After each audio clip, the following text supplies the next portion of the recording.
My name is Claudia, and I was born in Tijuana, Mexico. I came to the United States when I was 4.5, 5 years old. My parents shipped me off to live with my grandmother so that I could have a better opportunity to go to school in the United States. I used to go visit my parents during breaks, but the majority of my time was spent living with my grandma. My mother ended up moving back to California, but she had gotten remarried. It was painful just because it felt like I was kind of competing for my mother's attention. I moved to Las Vegas with my husband in 1993. I started my career as a marketing representative for a large firm. I started just kind of engulfing myself more with work.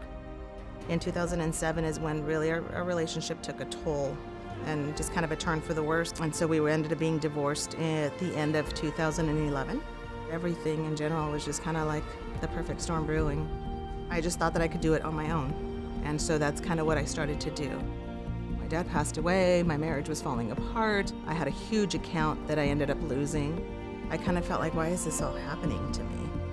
I remember one day after my husband and I had separated, my sister gave me a call and said, hey, I'm taking my mom to the hospital because she's having chest pains. At that very moment, I just felt like everything was crumbling. Like I couldn't handle it anymore. And I just remember being in the restroom and just sobbing and saying, okay, God, I can't handle this. This is too much for me to handle. I need to surrender my life to you, and I need you to step in and take care of this mess that I've created. At that very moment, my phone went off and I thought it was my sister, so I went to get it, but it was actually my email. And it was my daily devotional, and it said, are you at your wit's end? Do you feel like you can't do this on your own? And so I felt like that was just God kind of responding to me. And at that very moment is really, really when I just said, okay, I'm gonna do it your way. We started coming to Central in 2000.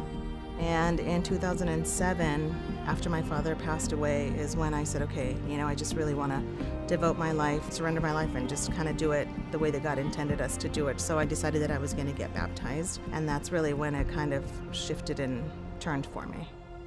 Through the process of doing that and just surrendering my life, I started to really see the blessings that God had for me all along.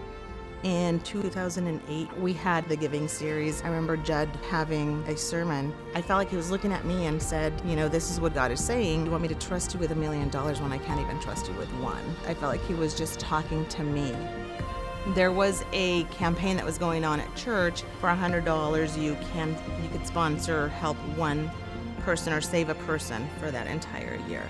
So when they passed the little cards out, I heard just God saying, Claudia, you have to help 75 people.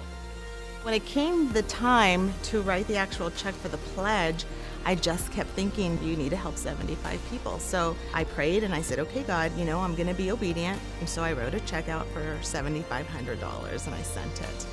About a week later, I got a phone call from my accountant. And she said, I typically don't call customers on the weekend unless it's with good news. You were able to qualify for head of household, so you're going to get a refund in the amount of $7,400. When I hung the phone, I just got on my knees and I started praying and just said to God, okay, God, it was just confirmation. And I just could hear him say, see, Claudia, I don't need your money. This was a test. This was a test of your faith. From then on, it was just kind of like a light switch went off. It was just confirmation that this is something that we need to do, and it's not because the church needs it or because God needs your money, it's just a test of your faith. Since then, the blessings have just been astronomical.